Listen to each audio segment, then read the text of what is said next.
Hi guys, today's video is tutorial po tayo. Ngayon, ituturo ko sa inyo guys kung paano natin i-change ang ating inactive to active email address sa ating Eric Formation. So, unang gagawin natin is pupunta tayo sa DMW Help Desk.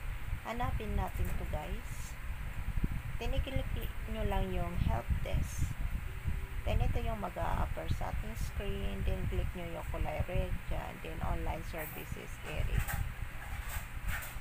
Then, select nyo yung change account email address. So, kailangan alam nyo yung Eric number nyo dito kasi input nyo siya.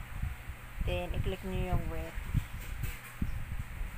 Then, kailangan nyo rin i-input yung active phone number saka yung active email address.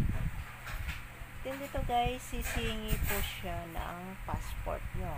Bali yung pipicturean nyo yung nasa harap, yung may passport number.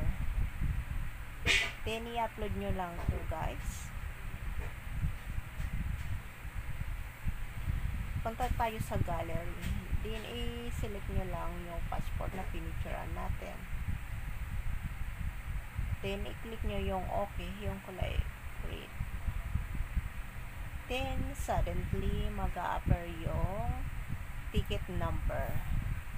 Bali ito guys, is gagamitin natin ito sa pag-i-inquire sa help desk. So, dito, hintayin lang natin yung email from DMW guys.